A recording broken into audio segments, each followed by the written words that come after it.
Okay, great.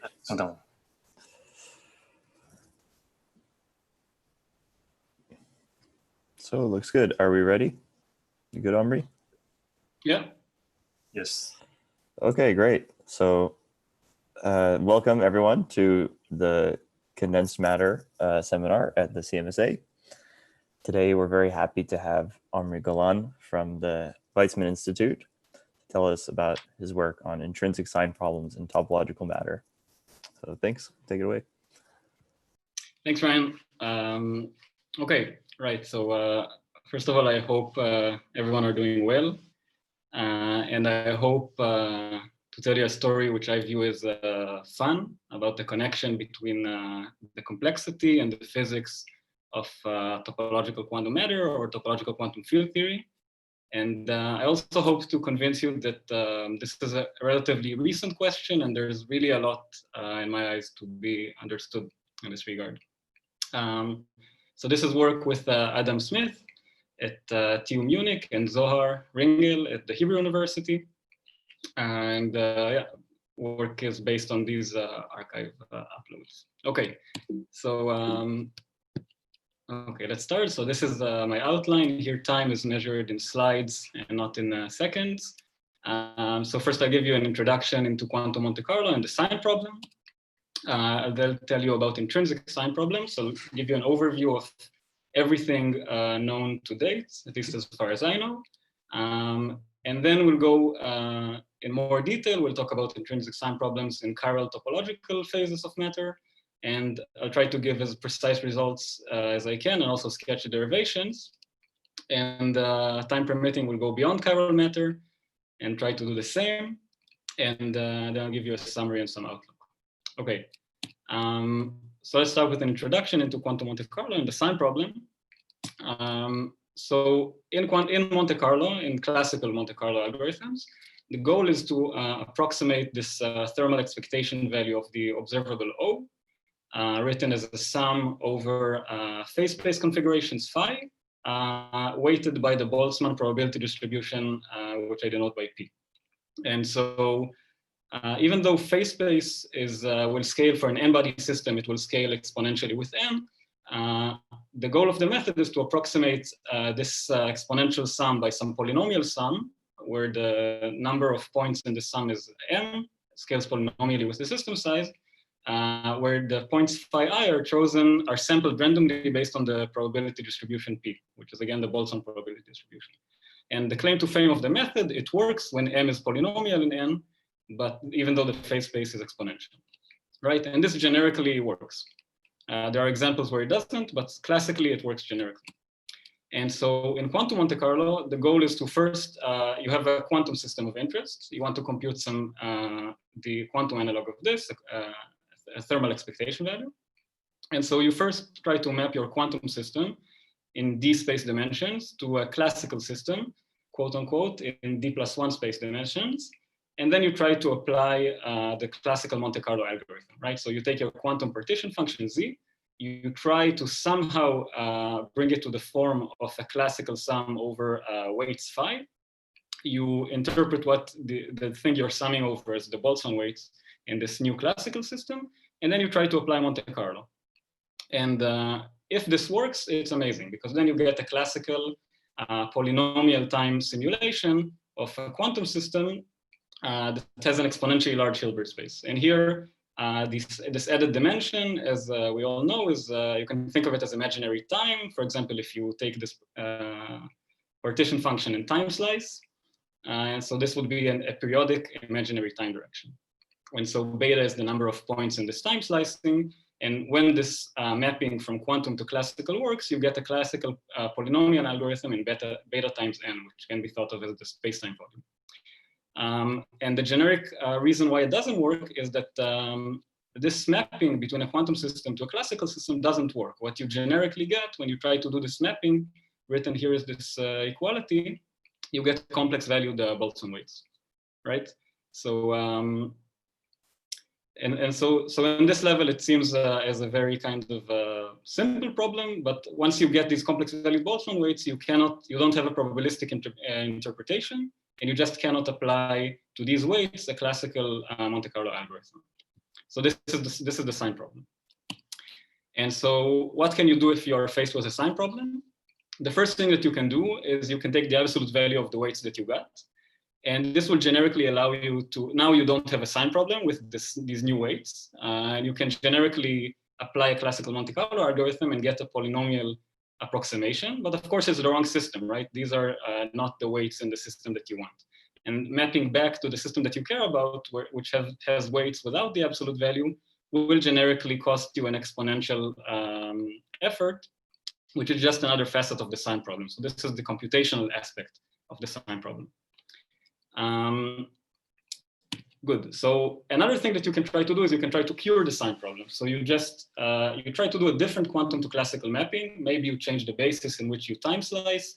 Maybe you do a completely different quantum to classical mapping. There are a variety of methods used in the literature. And you try to choose a method, a quantum to classical mapping, such that now the weights are non-negative. And so a very important example is you can try to change the local basis in which you write the Hamiltonian, the many-body Hamiltonian, into a basis in which the Hamiltonian is stochastic. So this is this kind of mashup of stochastic and quantum. And what this means is just a simple statement that in this basis, the entries, the matrix elements of the Hamiltonian are non-positive. And this immediately implies that the matrix elements of this imaginary time evolution are non-negative. And it's not so difficult to convince yourself that this implies that the weights that you get will be non-negative in a variety of quantum to classical mappings which are used.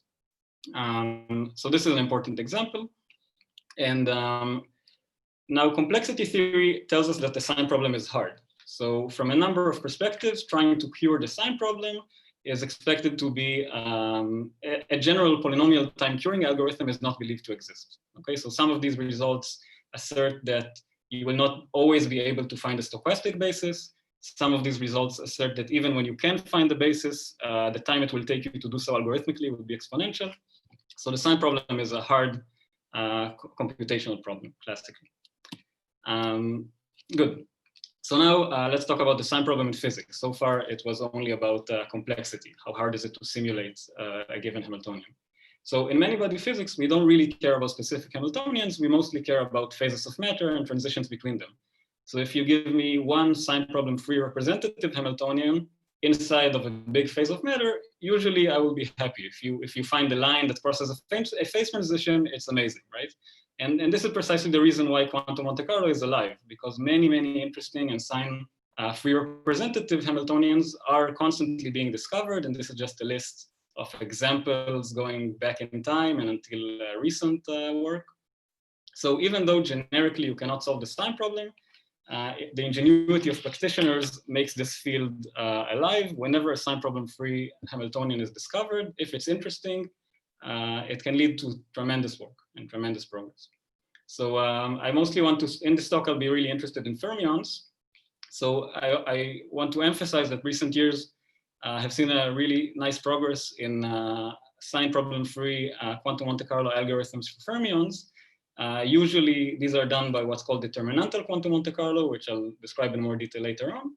And there are also design principles which make these algorithms sign problem free, right? So if you have a many-body Hamiltonian for fermions, it will usually, the Hamiltonian is not going to be stochastic in any local basis because of the Fermi statistics. And you're going to need another reason for why there is no sign problem, and another algorithm that has a chance to be sign free. So I'll talk about these later on.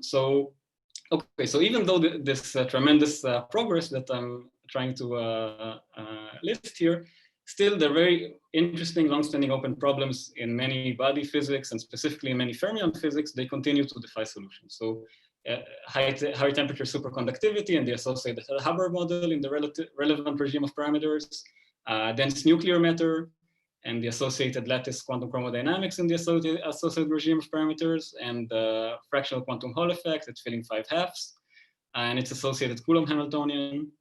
All of these are not amenable to quantum Monte Carlo because of the sign problem. And so this may raise the following question.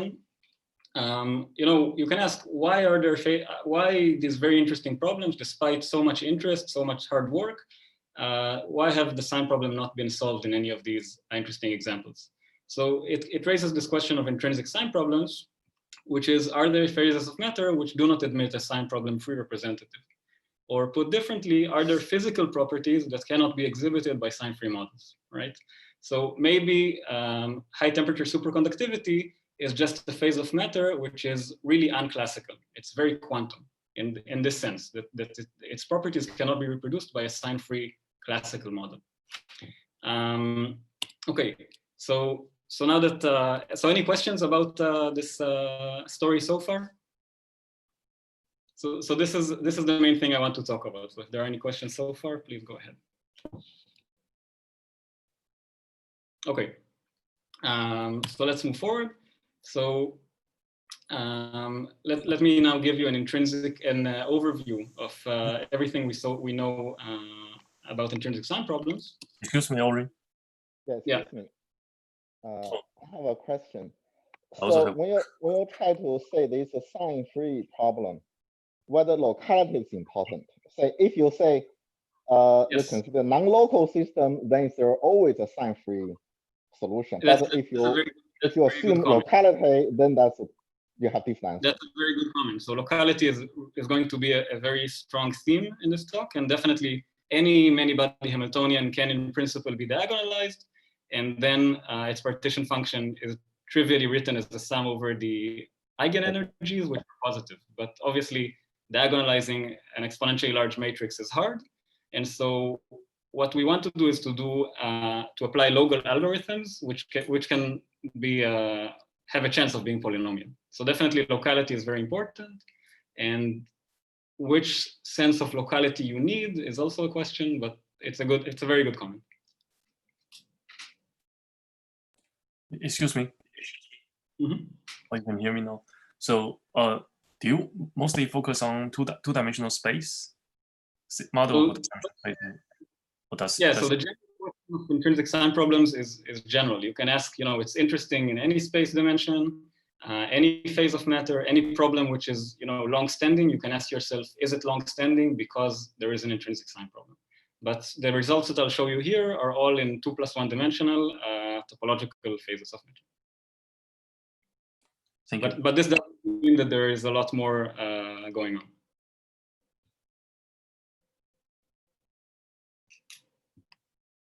Okay, any other questions?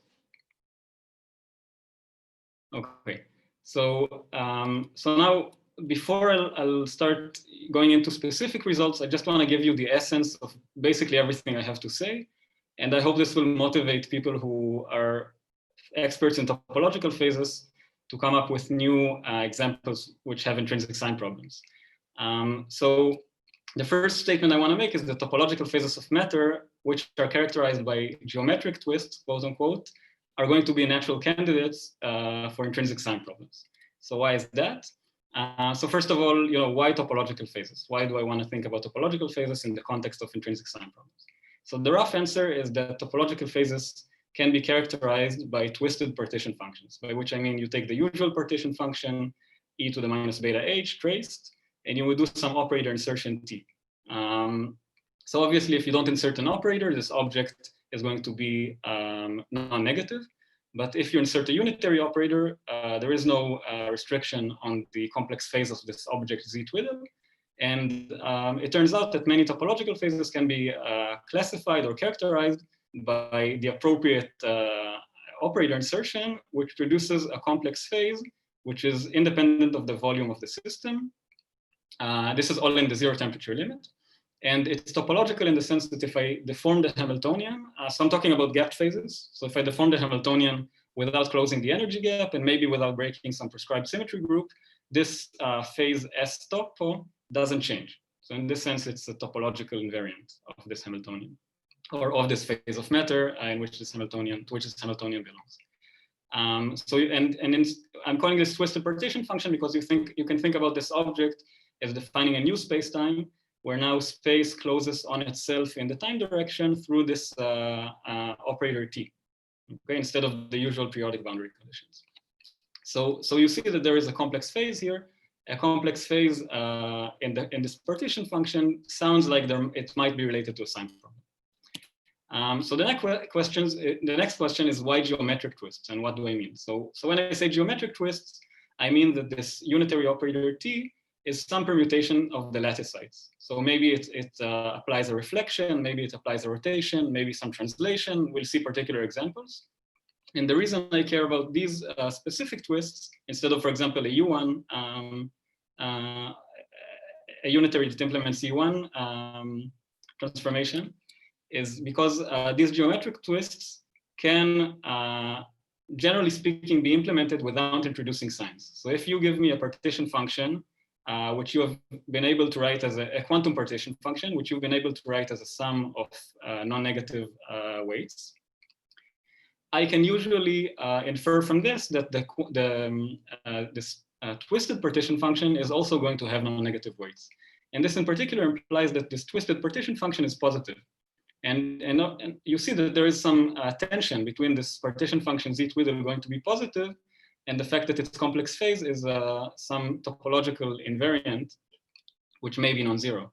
So the statement that you get, the very rough statement that you get, is that if this topological invariant S topo is non-vanishing, you cannot write the untwisted partition function as the sum of non-negative bosons. Okay, so this is the rough idea of everything I have to say. So please ask questions at this point.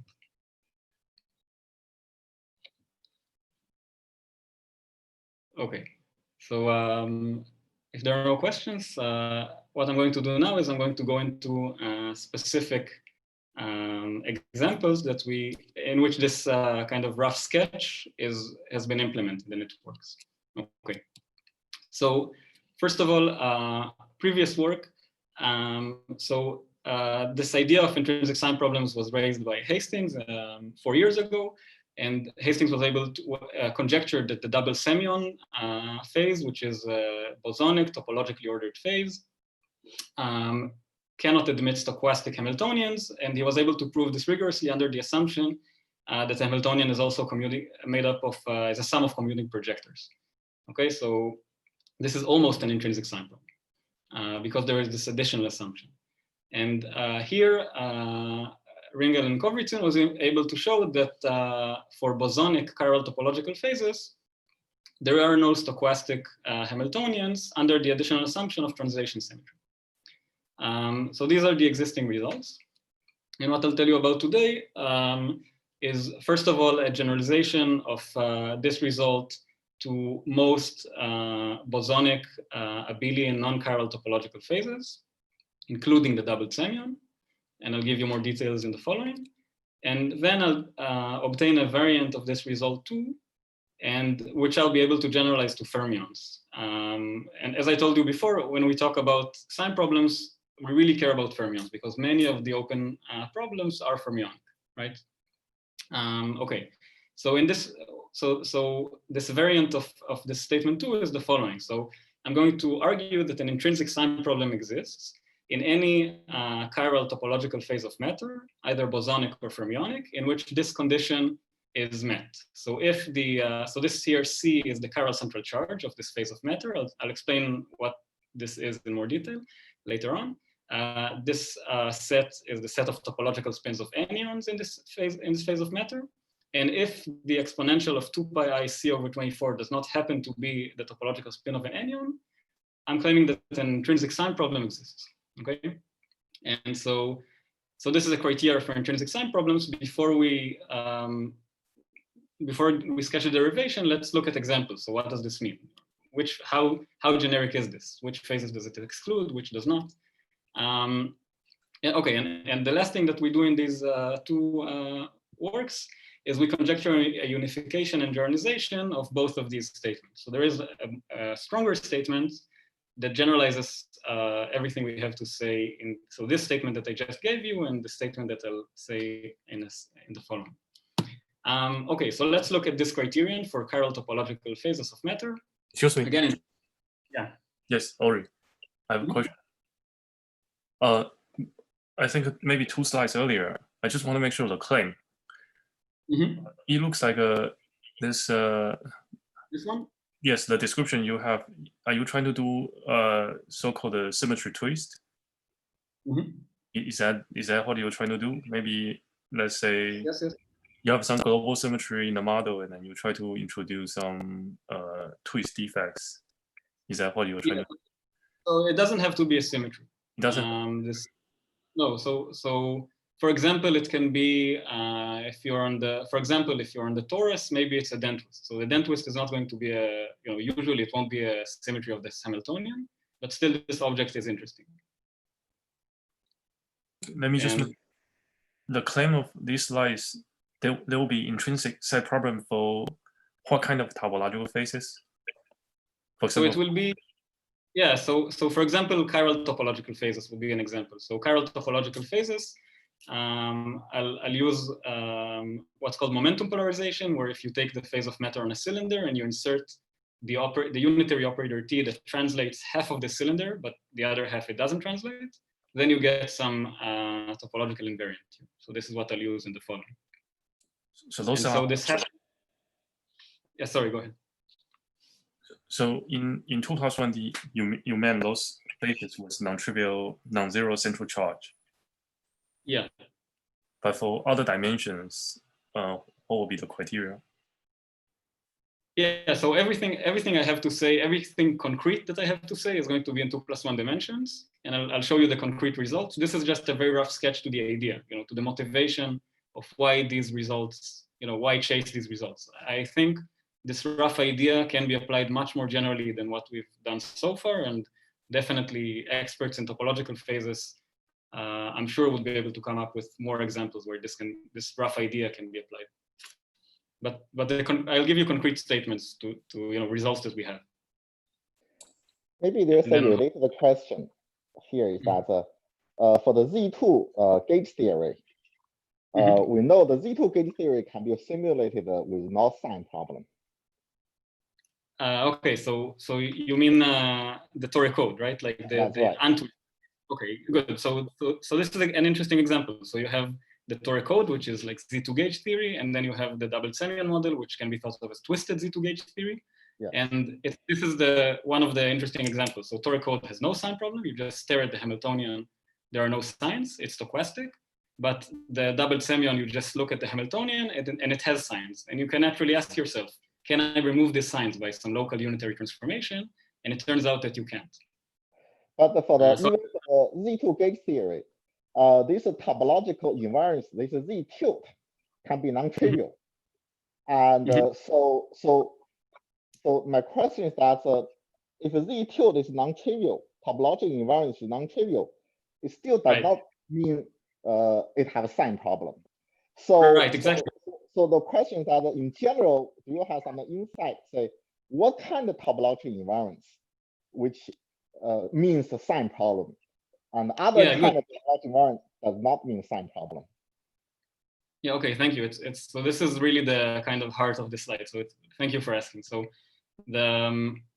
basically topological invariants, which can be extracted by some kind of purely geometric manipulation, they are natural candidates for implying an intrinsic sign problem. But topological invariants which require the application of some kind of internal symmetry, like U1 or Z2 on site, these are harder to, I don't see why they would imply an intrinsic sign problem. And the reason is, can you make this implication, right? So can you argue that if you are given the untwisted partition function in the form of a sum over non-negative weights, does this imply that the twisted partition function also has non-negative weights? And I can make this implication concretely for phases that are in which this T is purely geometric. And I'll show you the concrete examples that we have. And I can see intuitively why it would be true more generally as long as it's just geometric. But once you need internal stuff, internal symmetries, I don't see how to make this argument. Maybe it can be made in some cases, but I don't see generally why this would work. But do you require Z tilt to be positive? If Z tilt is positive, then maybe that's no sign problem. If Z tilt have a face, then it has a sign problem. Do you have such kind of intuition? It's something along these lines. It's can you implement this operator insertion? Maybe it's a Z2 operator. Can you implement it in a way that does not introduce signs? That's the question. Okay, yeah. And if you can implement it in a way which does not introduce signs, then it seems that there is an intrinsic sign problem. up to all of the details that need to be sorted out. Sure. Okay. Thank you. So thank you for the. Good. Okay, so we were here. So as I said, we have this general criterion that states that an intrinsic sign problem exists if this e to the 2 pi I central charge over 24 does not happen to be the topological spin of some anion. Okay, and again, I'll talk about what this c and theta are later on. But for now, let's take this as just data that characterizes a topological phase. And let's just make a list of topological phases for which this criterion implies an intrinsic sign problem. So here I'll make a list of some phases of matter that I find interesting. I'll parameterize them if it's like a series of phases of matter and not just one. I'll list the central charge, the chiral central charge. The topological spins I'll list with this convention written here. So these H's will be defined mod 1. And then I'll tell you if there's an intrinsic sign problem according to this criterion. Okay. So the first example maybe to look at are the Laughlin phases that appear in the fractional quantum Hall effect and also have been realized in lattice models. So this is the bosonic Laughlin phase. These are the bosonic Laughlin phases. It's a series of phases. We parameterize them with this filling factor 1 over q, where q is even. Fermionic Laughlin phases are the same, but now q is odd. And central charge in both is 1. Topological spins are written here. So you see that this plus half is due to the fermionic nature of these phases here. And then we just take this input, this C and these H's, which give me thetas. I just plug them into this expression and I check if there's an intrinsic sign problem according to this criterion. So numerically, I just do it. And then, for example, we check the first 1,000 of each of these infinite series. And here we find that 98.5% of these phases have an intrinsic sign problem. And here that 96.7% of the first 1,000 also has an intrinsic sign problem. So this already kind of suggests that maybe this criterion implies an intrinsic sign problem in most quote unquote chiral topological phases. So far we've seen 2 bosonic phases. One of them is fermionic, one of them is bosonic. Good. So it's natural to ask, which phases are not included, right? So which phases are not identified as having an intrinsic sign problem? So the simplest example, which is interesting, is the Laughlin 1/3 phase, which actually is the first phase in this row that does not have an intrinsic sign problem. So if you compute these H's according to this formula for Q, which is 3, you get this expression, and you see that it happens that e to the 2 pi c over 24 is the topological spin of some anion. So this, because the Laughlin phase, this 1/3 Laughlin phase is so kind of basic, it's like a prototypical example, this motivates us to do better, right? It hints that this is not the end of the story and there should be intrinsic sign problems in more of these phases, and we'll get there in the following. We can look at some other phases. So for example, some phases that are not topologically ordered, that have a unique ground state on the torus. So Chern insulators labeled by their Chern number, which is an integer. Their chiral central charge is equal to the Chern number, and the topological spin is unique because they're just corresponding to the unique ground state on the torus. And you see that here, unless this Chern number is a multiple of 12, there is an intrinsic sign problem according to this criterion. We can do the same to chiral L-wave superconductors, which I label by the pairing channels. So for example, L equals 1 would be P wave, L equals 2 would be D wave. Here we find, and so here everything is, these are spinless chiral superconductors, so this L is odd. Another example is the Kitaev spin liquids, also can be labeled by this Chern number, which is an odd, non-abelian Kitaev spin liquids, labeled by this Chern number, which is an odd integer. So now you see that there are these 3 topological spins, and there is an intrinsic sign problem for all of these phases. More examples, SU2 level K Chern-Simons theories, labeled by their level K. This is the data, and we just check numerically. We find intrinsic sign problems in 91.6% here. So again, it suggests this most chiral topological phases statement. You can, and so this is interesting because many of these SU2s, most of them, apart from some small values of K, and also this Fibonacci anion model, they are universal for topological quantum computation. And so you expect that because they admit this universal quantum computation, and you expect quantum computation to not be simulatable on a classical computer, you expect that quantum Monte Carlo is not going to be applicable. So you expect to find the sign problem. And so the fact that we indeed find a sign problem in these many phases of matter which are universal for topological quantum computation, it supports this paradigm of quantum advantage or supremacy.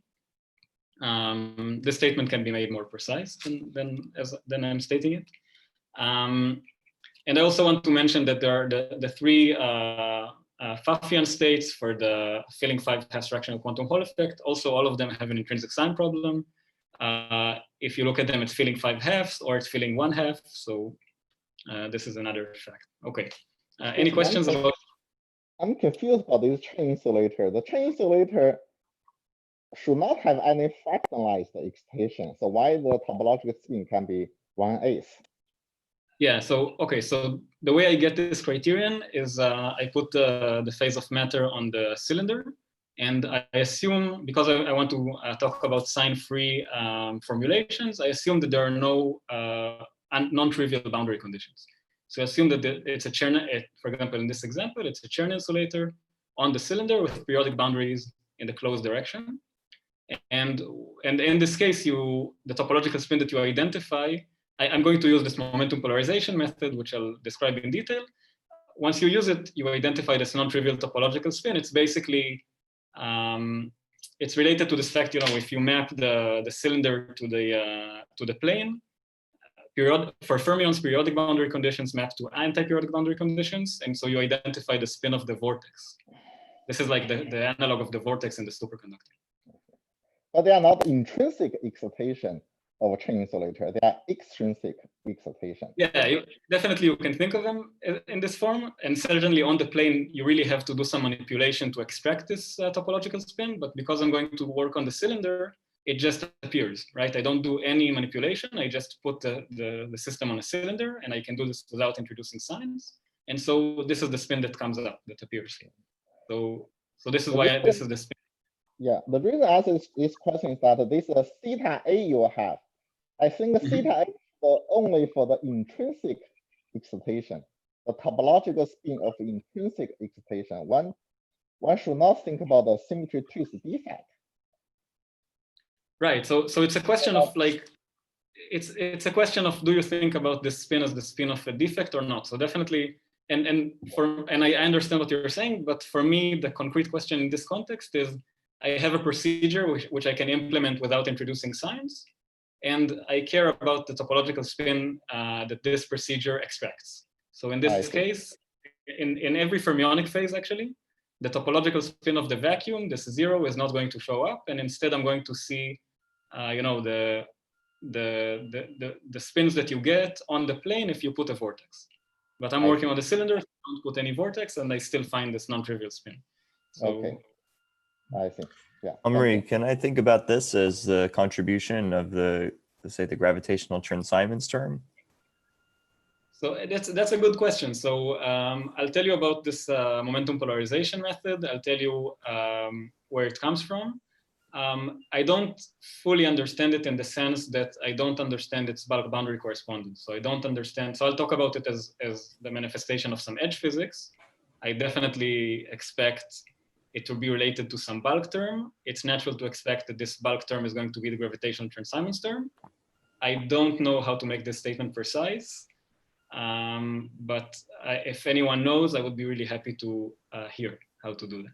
But let's maybe wait until things are more concrete in a few slides. Okay, can I ask one more question? So for the Chern insulator, do we know a priori that all of them have intrinsic sign problem? Say for nu is 12, we can't sign free representation. We know, from what we know, what we have as far as the sign problem is concerned, we have the cumulative experience of the quantum Monte Carlo community. So people who are practitioners, and they will be able to tell you, I don't expect that this can, they will tell you the sign problem can be solved in this phase or in this Hamiltonian. And they will tell you, my intuition tells me that you cannot solve the sign problem in this phase. So definitely any Monte Carlo practitioner will tell you that they expect the sign problem to be present in a Chern insulator. But this expectation is made, and this expectation is made precise by the statement of an intrinsic sign problem. So I'm able to make this, intuitive expectation concrete as long as nu is not a multiple of 12. I think it can be improved, but I don't know how to do it.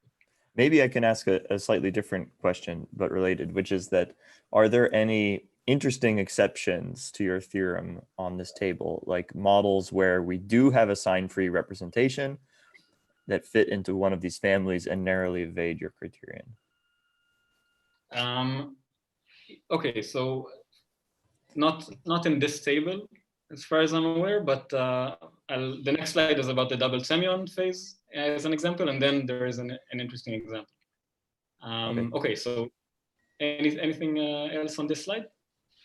Omri, this is Andrei Nevedomsky from Rice. Very quick question. Could you elaborate a little bit on the last column?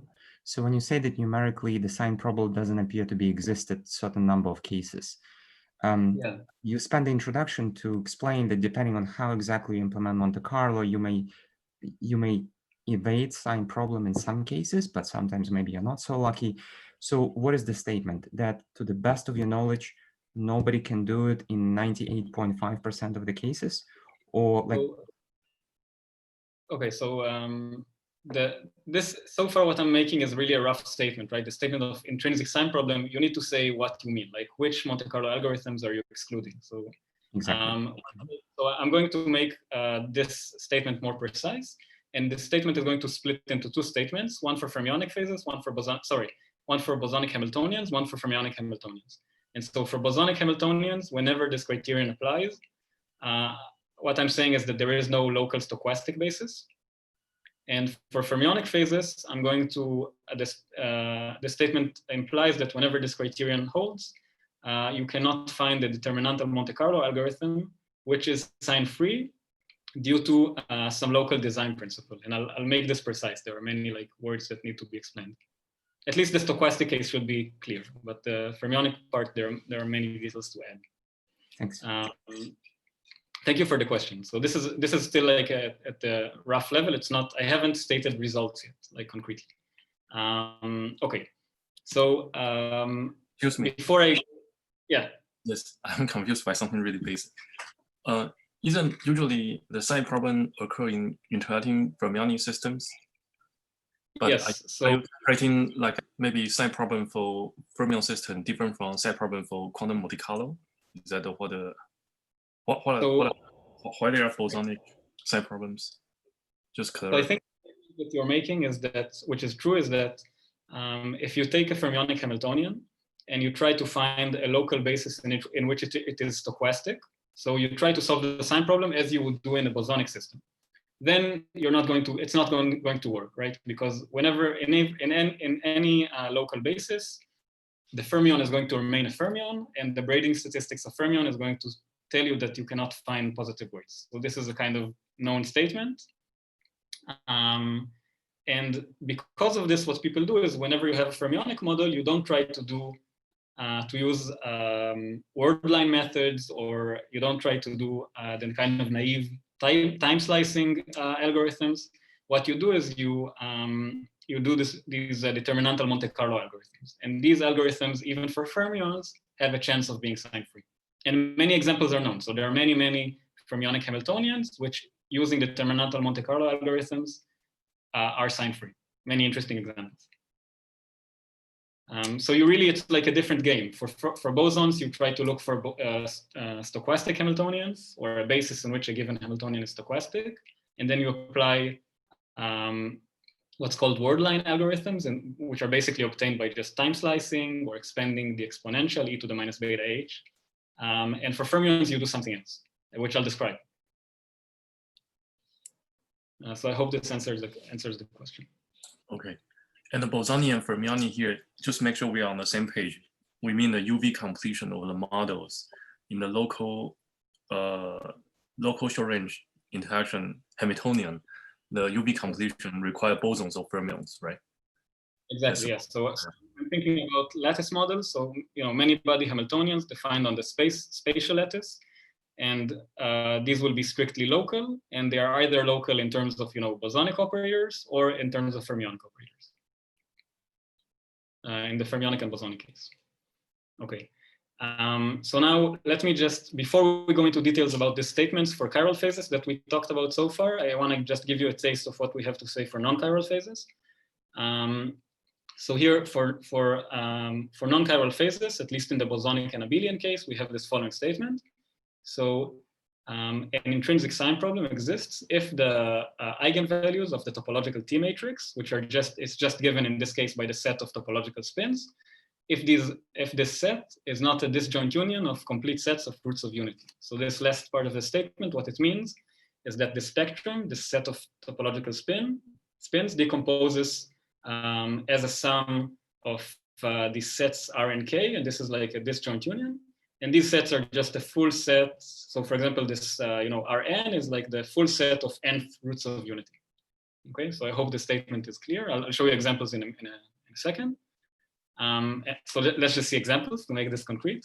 So here are examples. So for example, toric code is stochastic, the way it's usually written.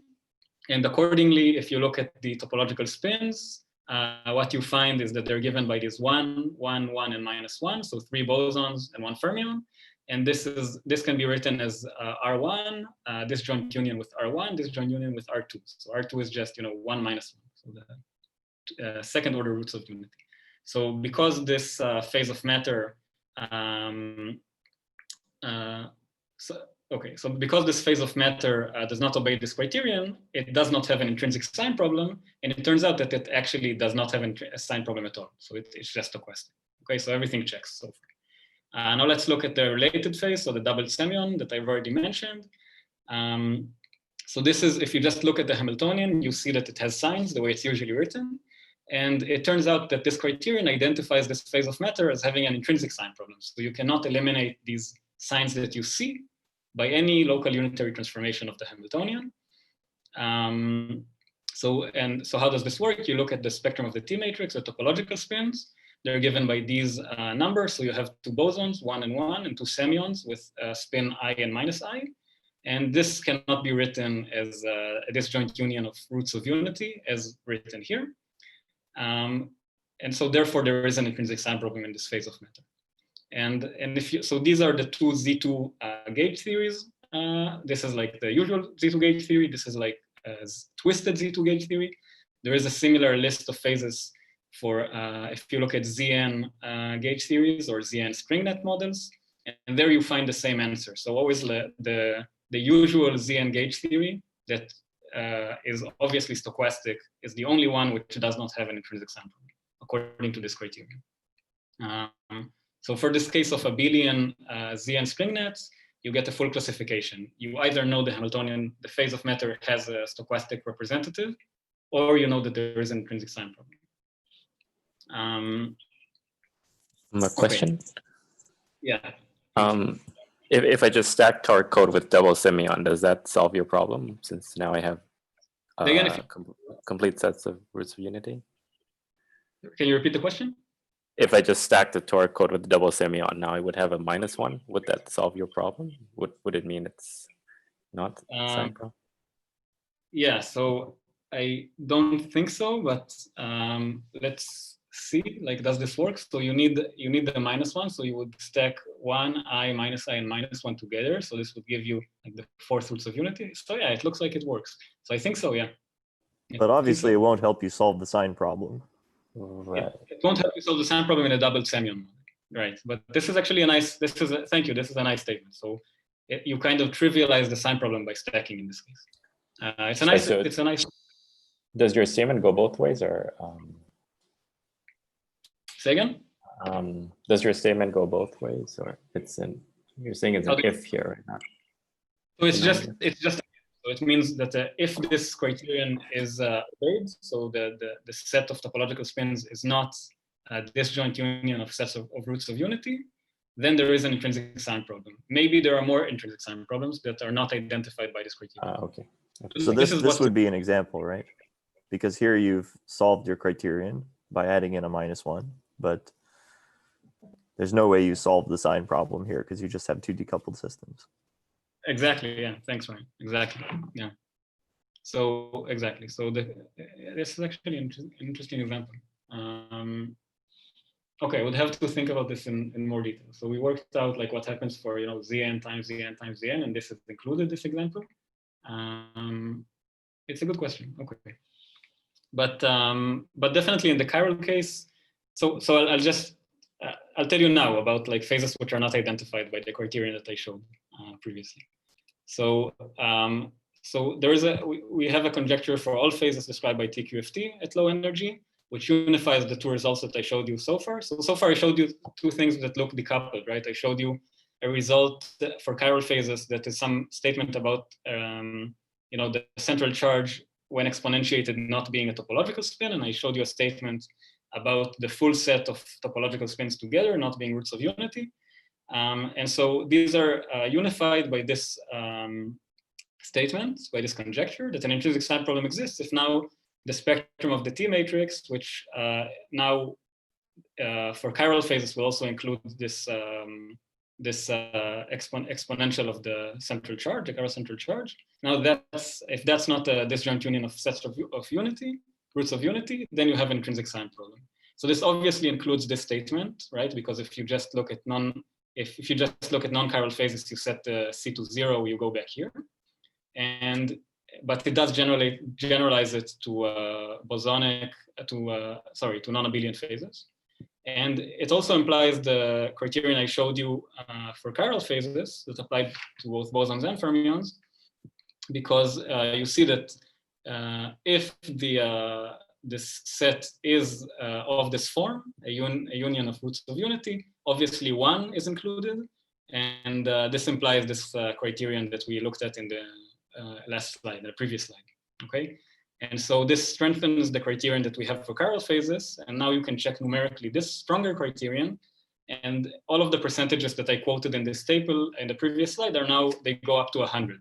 So you see that now we identify more phases, according to this conjecture, is intrinsically sign problematic, including this prototypical Laughlin phase. Any questions here? Okay, so if not, what I want to do now is I want to, before I go into, I want to go into concrete results and make precise statements and try to convince you why they are true. And before I do this, I just want to quickly mention that what these results tell you is basically they give you a bridge between complexity and physics. So the complexity of simulating these phases of matter and their physics. So why is that? Because as we've seen, the sign problem is a statement of complexity. And we've phrased it in terms of the chiral central charge and topological spins. And I just want to stress that these are physical observables, right? So these stuff are either measured in experiments or expected to be measured. So the chiral central charge determines the thermal Hall conductance and was measured in recent years. It also controls the angular momentum at conical defects, and this was also observed in some optical realization of integer quantum Hall states.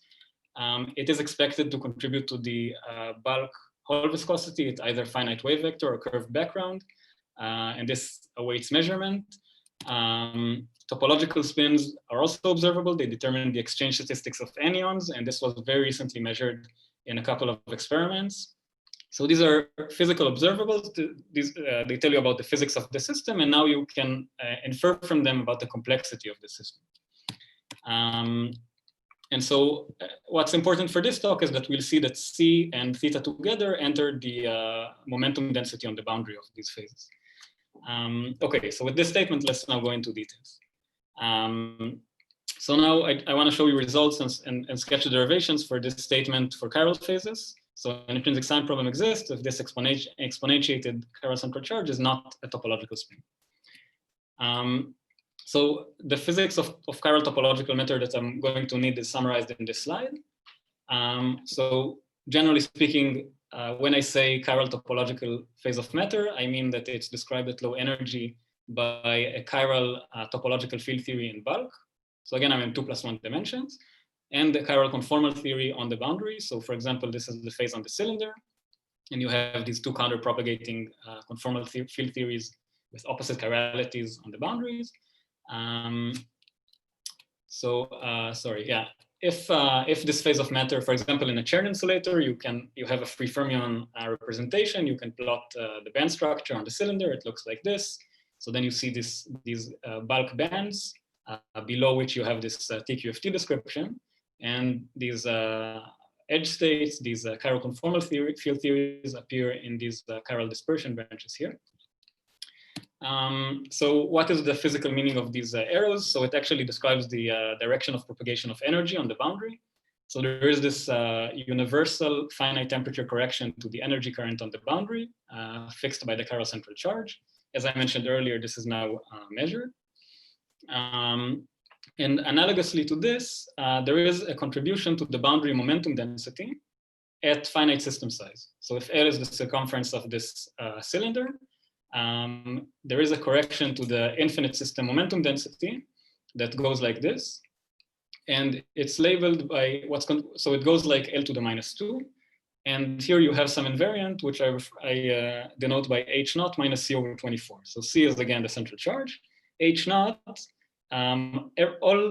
everything we know about it is that if you exponentiate it, you take e to the 2 pi I H naught, you get an element of the set of topological spins. So we don't know which element of the topological spins we get, and we don't know what's the integer part of H naught. But the fractional part has to be an element of the fractional part when exponentiated is an element of these topological spins. So let me make this more concrete by an example.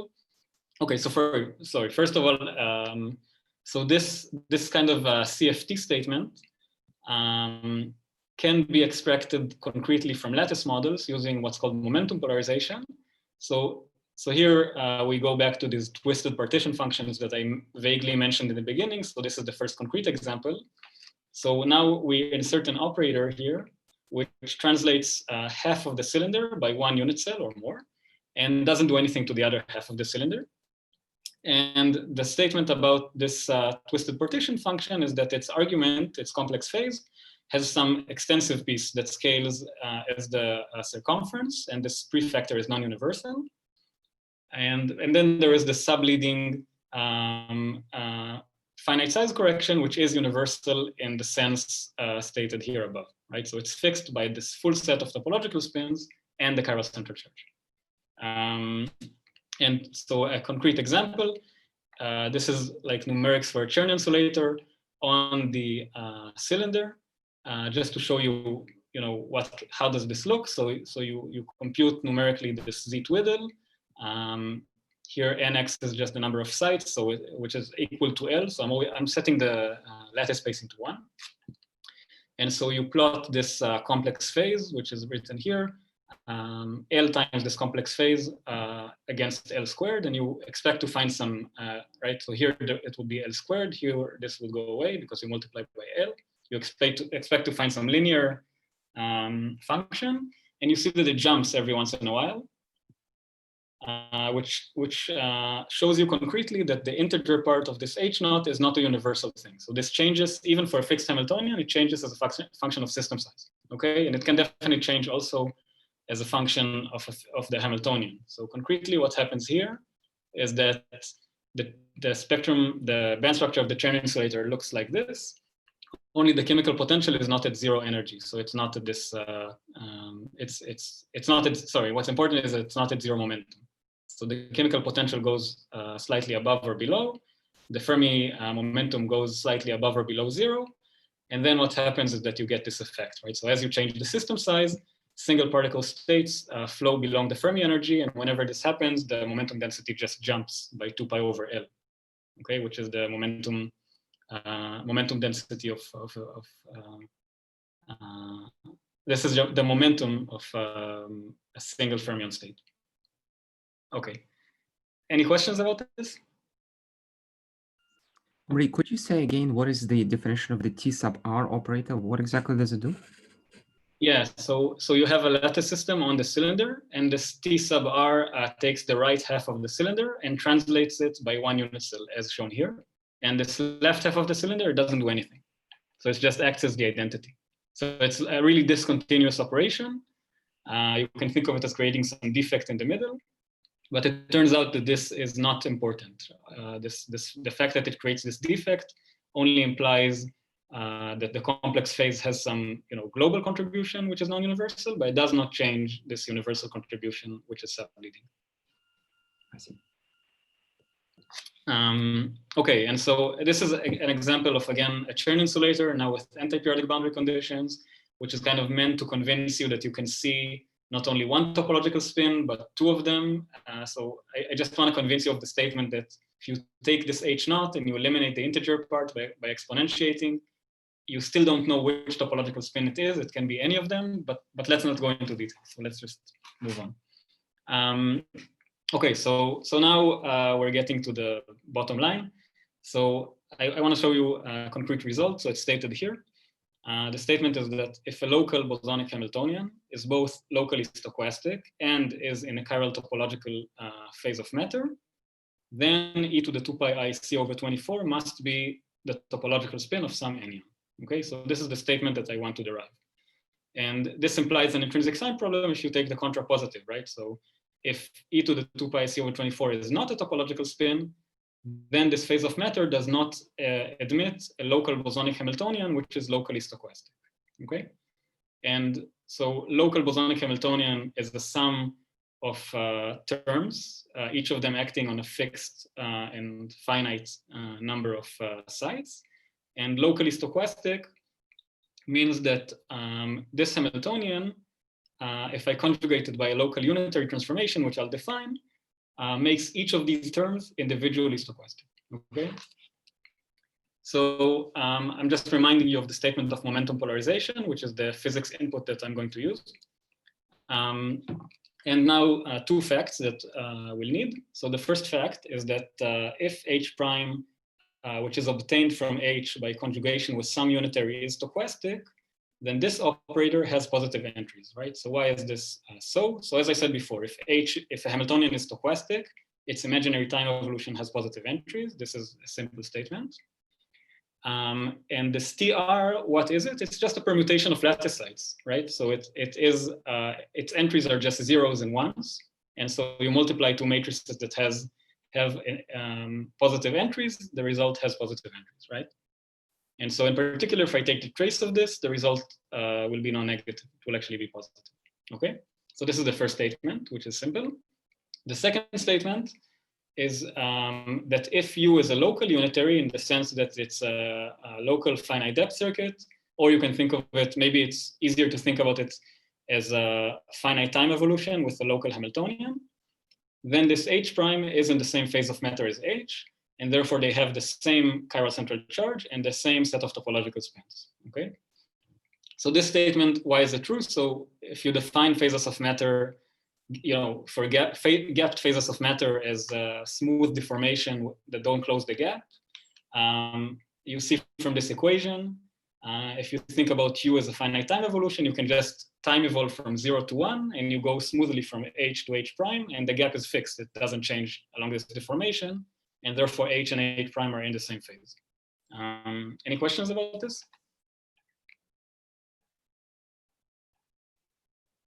Okay, so if not, what do we get by combining both of these facts along with the statement of momentum polarization? So we define this object Z twiddle prime, which is basically the momentum polarization, but for the new Hamiltonian H prime and not for the original Hamiltonian H, okay? And because of fact one, we know that this object has positive entries, and so its trace is positive, and the complex phase just vanishes, right? So this is the first statement that I want to make, right? So I take the complex, I take this object, Z twiddle, which I know is positive. I take the Lth power, where L is the number of sites here along the circumference. I know that the complex phase of this vanishes. The argument of this vanishes. The second statement is that I have this statement of momentum polarization now applied to H prime. I know that H prime is in the same phase of matter as H, so the topological data are equal. And so I get this statement. So this non-universal number alpha that appeared for H now changed to something else, alpha prime. I don't know what it is, but the non-universal piece is unchanged, right? So H naught is still H naught. At least it's still valued in the set of topological spins when exponentiated, and C is still the same chiral central charge. And now you see that if you ignore this part, you already get the statement that I want, right? So you get that H naught is equal to C over 24 if you ignore this piece. And by analyzing how this equation behaves as a function of L, you can also show that alpha prime over 2 pi must be a rational number, right? And the reason is that this object mod 1. So here, this equation, everything in this equation is mod 1. We're talking about the arguments of complex numbers. So this number is valued in the finite set of topological spins. So, and this is for all L, right? All values of L, and therefore this has to be a rational number. Otherwise, this set of numbers that you get by modifying L would be dense in the, in the segment 0, 1. And so this has to be a rational number, and it follows that for some system sizes, this complex phase is going to be an integer, and then you get the statement that I want, that H naught is equal to C over 24, right? So e to the 2 pi C over 24 is equal to e to the 2 pi I H naught, according to what we get from this equation. And by definition, this is valued in the set of topological spins. Okay, and that's it. So this is a quick sketch of this result. I know there were some details, but please ask questions if there are any.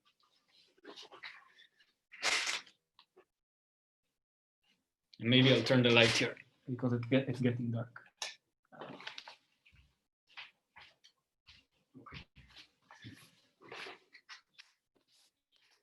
Okay. So any questions here? May I ask one question? So yeah, it seems like your theorem here can be translated. Someone is at the door. I'll take care of it. Is it okay? Like, yeah. So it seems like the working from home. Yeah. Yeah. Sorry. Yes. Go for it. Yeah. So it seems like this fact you stated here can be easily translated into PEPS language. So do you ever actually thought about any like a PEPS formulation of this theorem? So which formulation are you referring to? I mean, projected entangled pair states. Okay. Yeah. So there are like similar statements for PEPs. So there is a statement.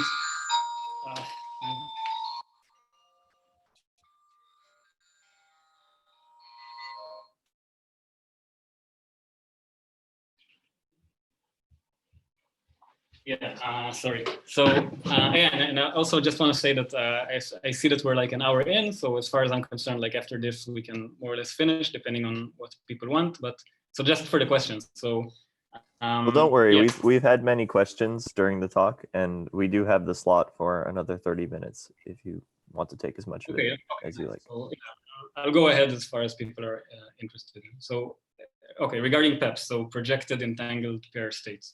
So there is a statement for PEPs that tells you that you cannot find a local parent Hamiltonian for chiral topological phases. For a PEPs, there is a statement that tells you that you cannot find a PEP state for chiral topological phases. What's the statement? I think that's the statement. Okay, yeah. If you have a Hamiltonian and it's local and it's in a chiral topological phase, it will not admit a PEP state as a ground state. But if you relax the statement of locality so that the Hamiltonian decays polynomially, then it was proven that you can find such Hamiltonians in chiral topological phases that have a PEPs ground state. So this is like another facet of the complexity of chiral topological matter, right? So it's hard to find PEP states unless you relax the statement of locality. What I'm saying here is like kind of analogous. So you cannot find stochastic Hamiltonians, stochastic local Hamiltonians for chiral topological phases.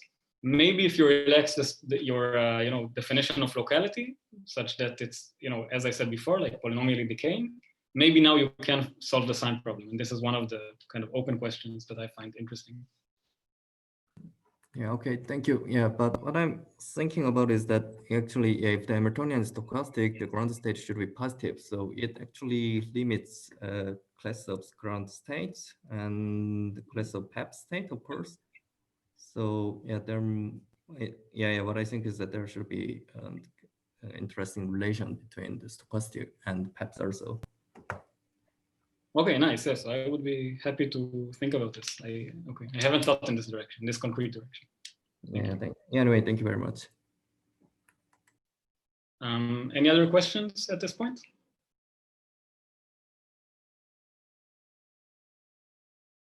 Okay. So now, as I told you, I mostly care, or I really care about fermionic Hamiltonians and fermionic phases. The reason is that many of the long-standing problems in many body quantum physics are fermionic. And so you want to start getting a feeling for why it's hard to solve the sign problem in some fermionic phases of matter. And so this was, a big motivation for this work. So I want to give you the fermionic result. So the statement of the result is written here. If a local fermion boson Hamiltonian, which is in a chiral topological phase of matter, admits a locally sign-free determinantal quantum Monte Carlo simulation, then this exponentiated central charge is a topological spin. Okay, and so let's go over the words here. So now I have a Hamiltonian that maybe it's written in terms of a lattice Hamiltonian written in terms of creation annihilation operators, which can be some of them are fermionic, some of them can be bosonic, and it's local in this sense. It's a sum of local terms of this form.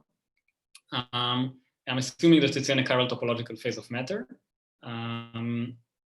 This phase of matter can be both bosonic or fermionic, right? So maybe this is a fermion coupled to a Z2 gauge theory, and then what you get is a bosonic phase. And I'm assuming that it admits what I'm calling locally sign-free determinantal quantum Monte Carlo, which is the main thing that I need to explain. So I need to tell you what this is, but this is going to be the fermionic analog of a locally stochastic Hamiltonian, okay? So this slide is mostly about explaining what this means. So first of all, determinantal quantum Monte Carlo. The main idea is as follows. You take the quantum partition function, you write it as you somehow are able, there are many ways to do this, but you somehow are able to write it as an imaginary time path integral over some bosonic fields and some fermionic fields, phi and psi. And the action is, there is a part of the action which only depends on the boson, and there is a part of the action that couples the boson and the fermion in this manner, right? So it's like free fermions propagating on the background of phi. You can think about it like this.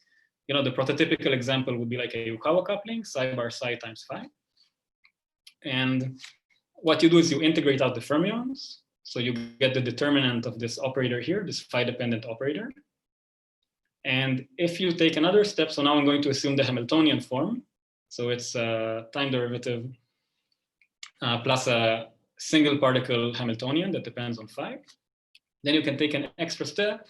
You can write this determinant. So this is like a space-time determinant, right? D is an operator that has like internal and space-time indices.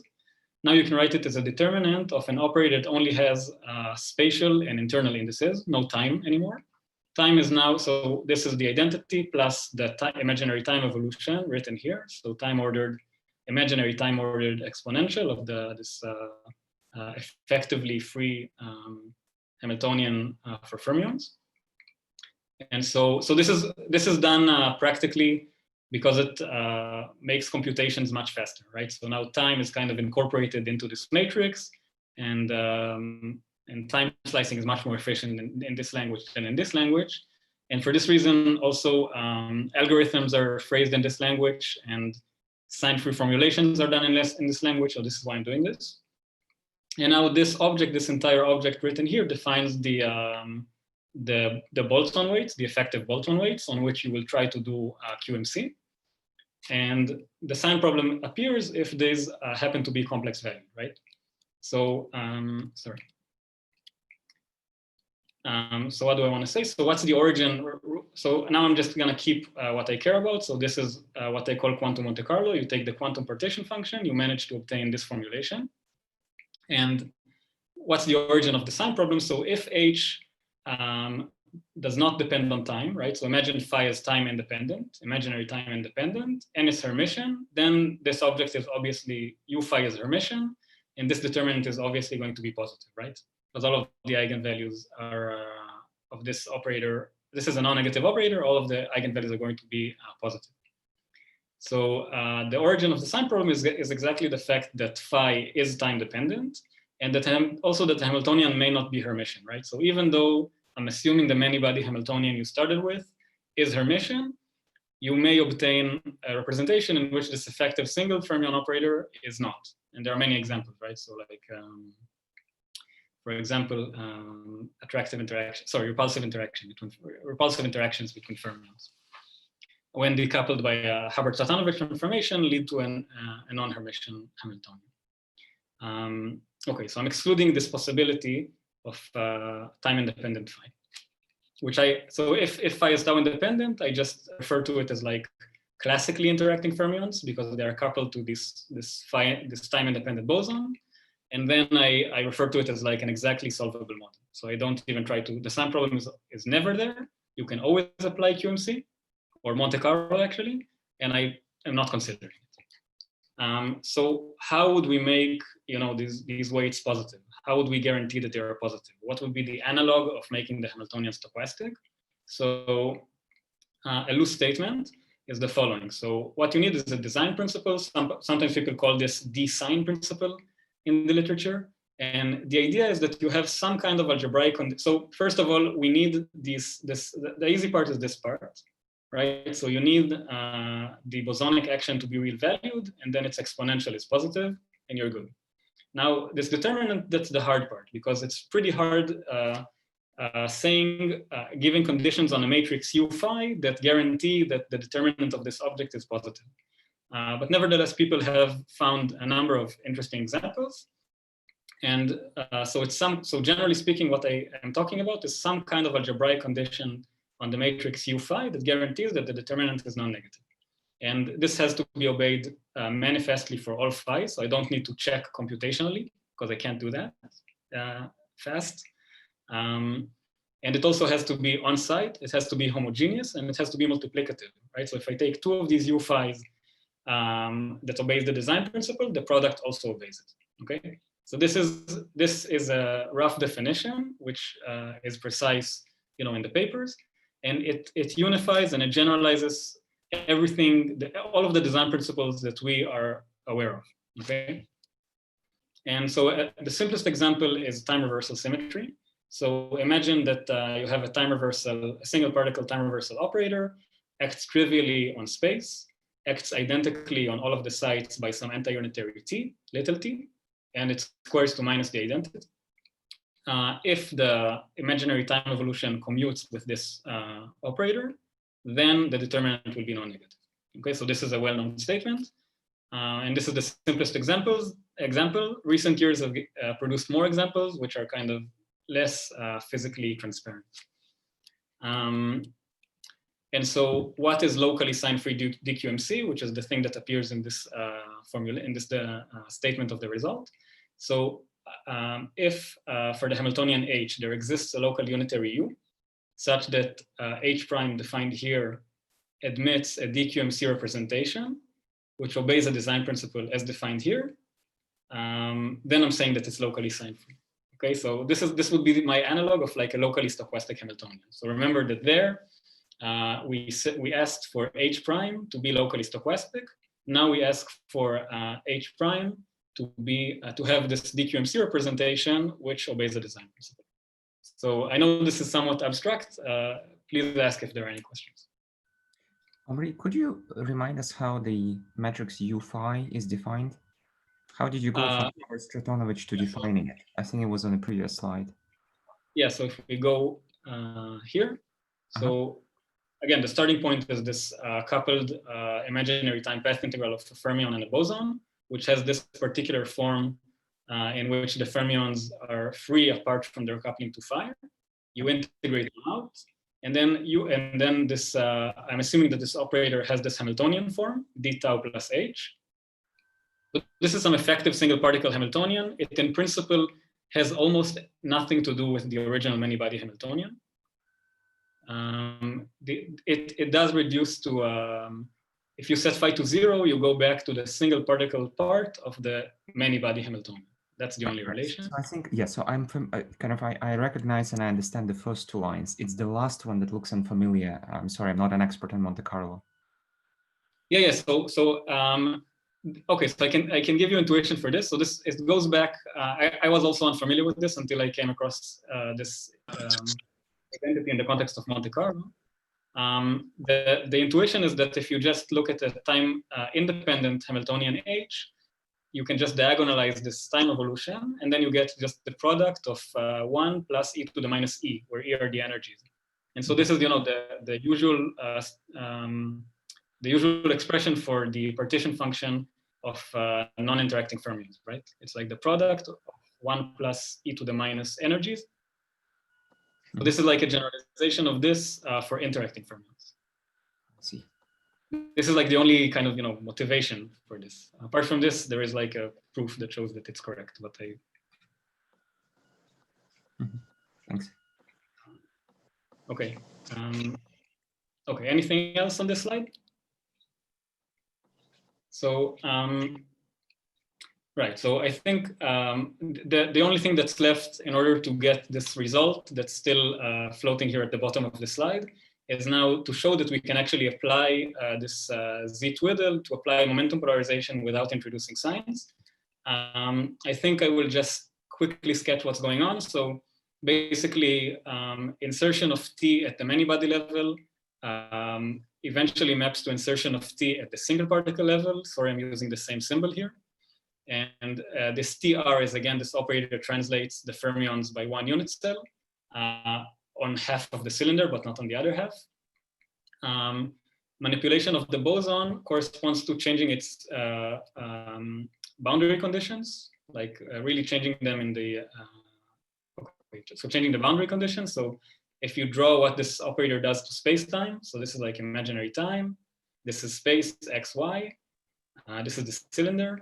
And so what this operator does, it glues time 0 to time beta, or whatever time, these two times here, it glues them to themselves by a shift by 1 unit cell, but only on half of the cylinder. So it eventually turns into a screw dislocation in the time direction. And so you just need to implement these boundary conditions.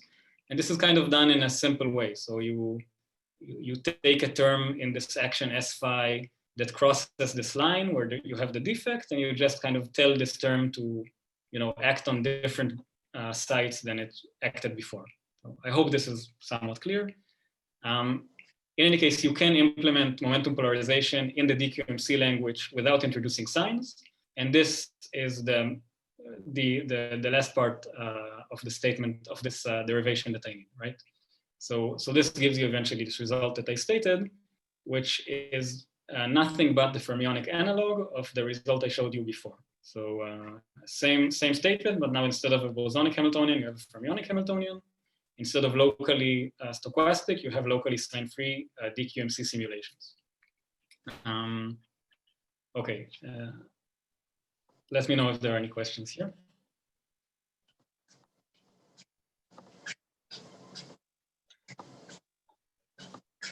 Okay.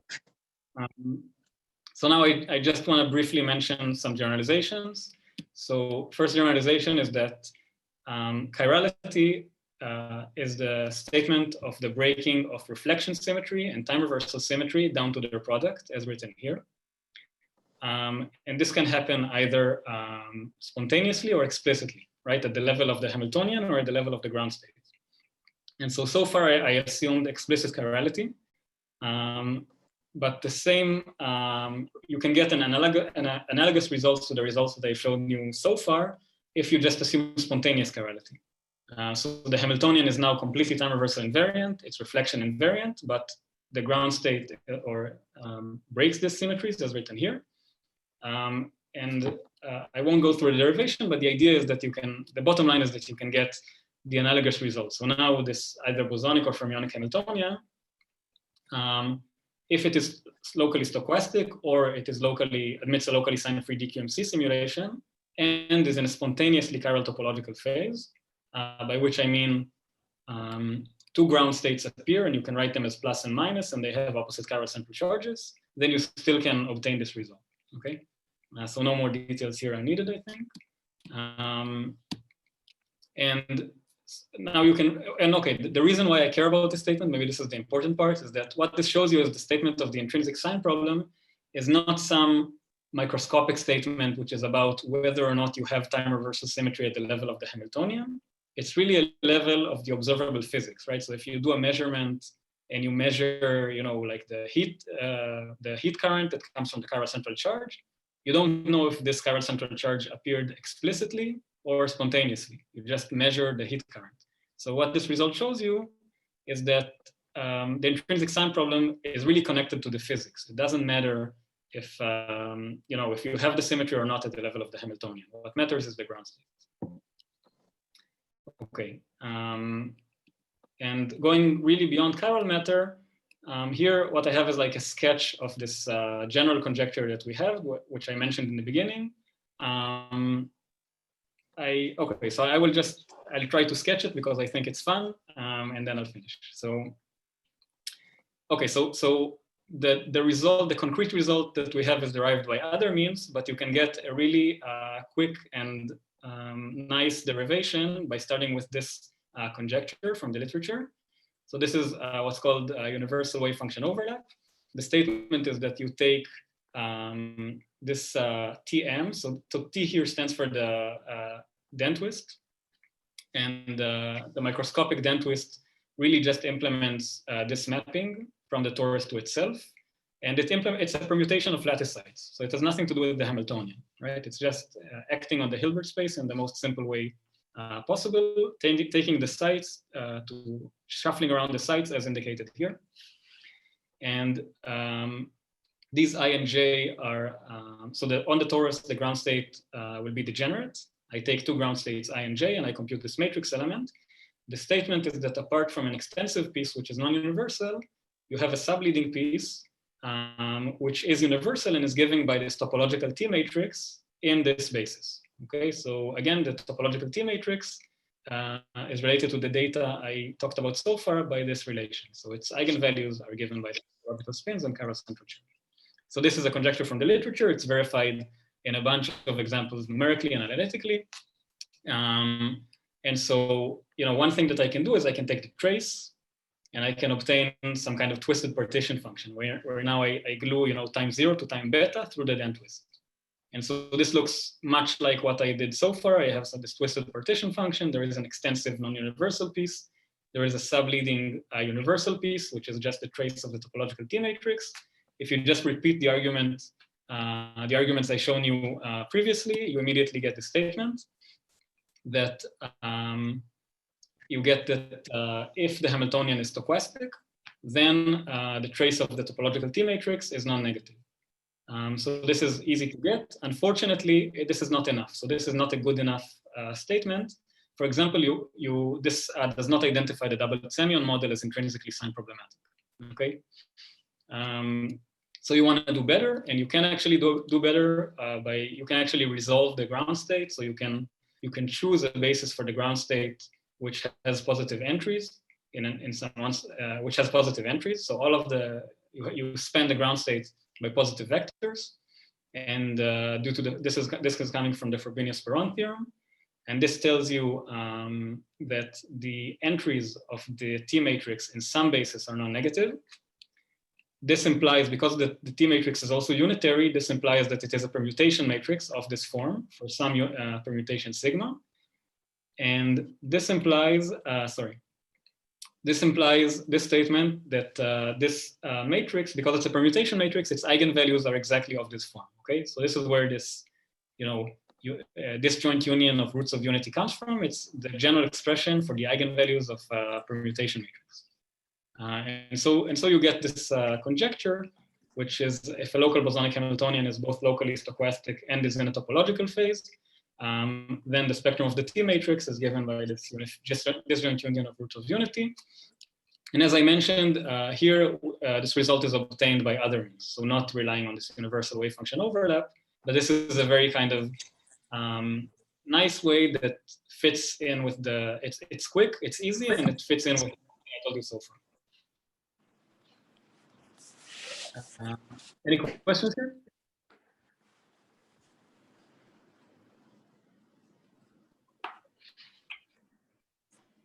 Okay, so if not, I'll just give you a summary of the statements which I made. For chiral topological matter, which may be spontaneously chiral, I told you that there is an intrinsic sign problem if this criterion is not met. This applies to boson excluding stochastic Hamiltonians, to fermion excluding sign-free DQMC. I told you about a statement beyond parallel method, and I'll just okay. I'll skip this example, and I'll just give you an outlook.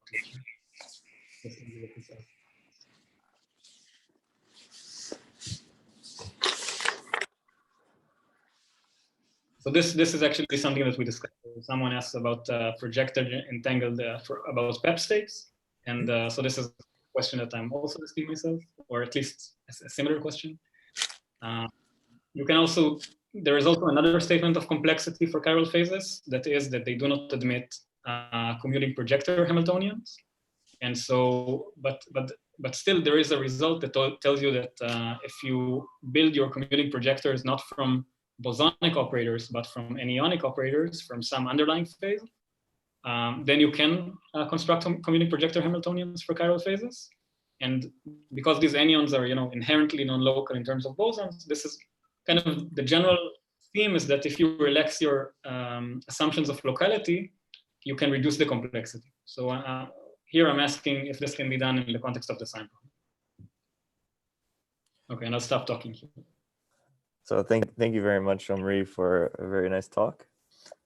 We have some time for some more discussion. So if anyone has any questions, feel free to just speak up. Omri, could I ask you? Sorry, this is Andrzej Niewiadomski again. Could I ask you about the statement about the PEPs? So let's suppose that one is given a local Hamiltonian, maybe some spin Hamiltonian, and maybe by design you allow it to be chiral, or maybe the chiral state emerges spontaneously, and I'm thinking of 2 + 1D, and its boundary is some CFT, I don't know, UN level K that describes the chiral state. Is your statement that no such chiral Hamiltonian or its chiral spontaneously broken state can be described by local IPEPs? No, so I'm not saying, the results that I've shown you say nothing about PEPs, at least as far as I know. Maybe they imply something like this, but here I'm just citing results from the literature. So there are results from the literature that show you that there are no local Hamiltonians in chiral topological phases that give you PEP states as ground states, unless you relax your locality. So I'm just trying to kind of draw an analogy between statements of complexity for chiral phases in terms of commuting projectors and PEPs, and the way they kind of are eased if you ease your assumption of locality. And I'm just asking if this can happen in the context of the sign problem, of intrinsic sign problems, but I don't know. But I'm not making any concrete statement about PEPs. I'm just drawing an analogy. Gotcha. Okay.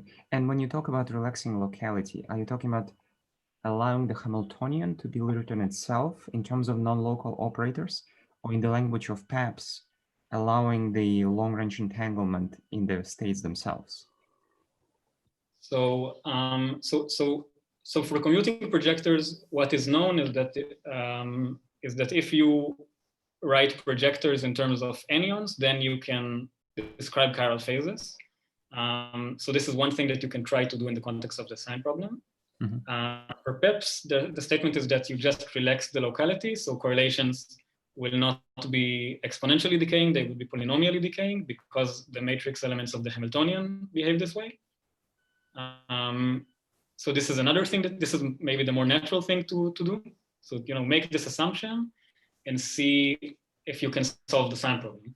So I've tried to do this actually in a bunch of different ways, but I haven't been able to. So I tried to demonstrate that you can circumvent the statements that I made by relaxing locality in a bunch of different ways, but we haven't been able to. So I don't know if this is possible.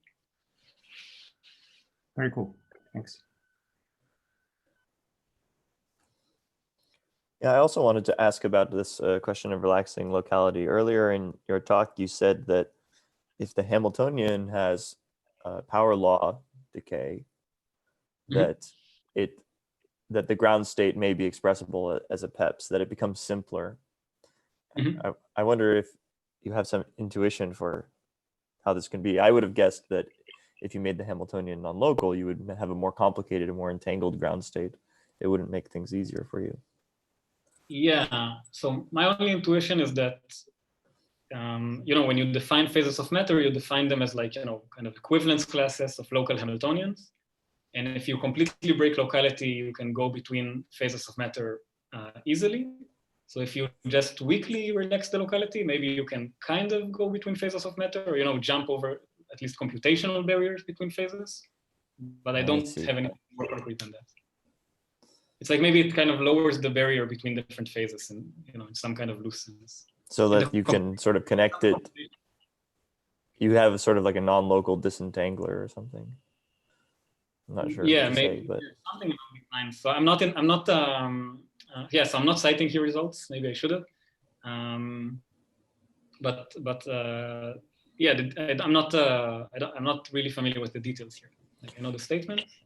But that brings up another question, which is that if you have a phase, could it be that there are multiple sign-free representatives of that phase which cannot be connected through sign-free representations? Yeah, that's very like plausible. So I don't have like a concrete example. I'm pretty sure if you scan the literature for like sign-free models, you will find examples where like people have been able to solve the sign problem in, you know, Hamiltonians which are in the same phase, but you can't connect them in a sign-free manner. So this really makes sense because the sign problem is generic. You know, if it's not there, it's most likely on a point, maybe on a line, but, you know, some like zero like measure set. Mm-hmm. So,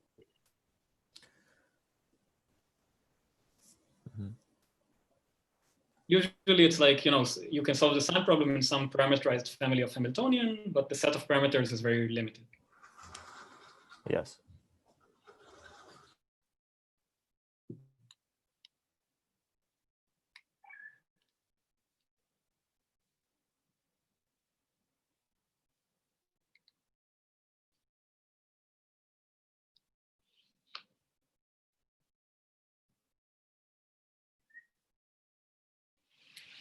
Okay, well, if there are no more questions, then we can break. Thank you again, Omri. Yeah, thank you. It that was very nice. Really fun, and really, I really enjoyed the questions. Thank you. Thank you, Omri. Thank you very much.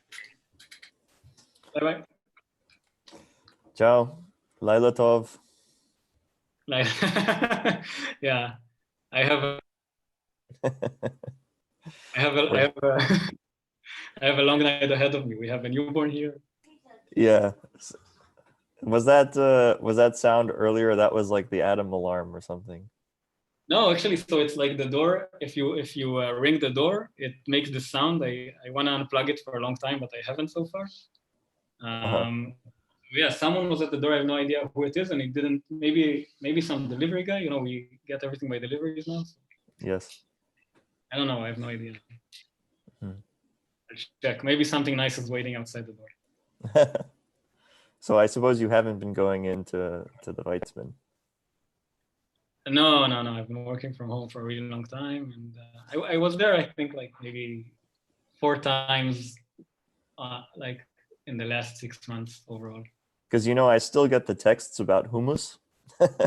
So it sounds like some people were there, but yeah, it's going on. So like people have been, now it's really not, so now we're like in complete lockdown. So right, it got worse. now it's really like only, you know, essential people should go. But until this started, like a couple of weeks ago, or like a week and a half, yeah, people were going and keeping the department kind of physically alive. Mm-hmm.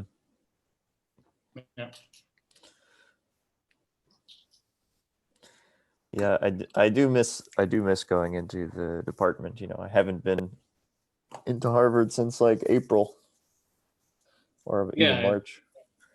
Yeah, I miss like a normal day's work without like kids climbing on top of me. But, oh, that's fun. I have a dog that climbs on top of me. Okay, so it's like that. It's like that, but you can't like shove him off. Yeah, she needs a lot of attention. She's like a puppy. Nice. Your parents' dog? Uh-huh. Nice. Yeah, so it's good. Anyway, let's chat another time. It's nice to see you. Yeah. So thank you. Yeah, this was fun. Cool. Good to see you. Stay safe, healthy. Likewise. Take care. Yeah. Peace. Peace.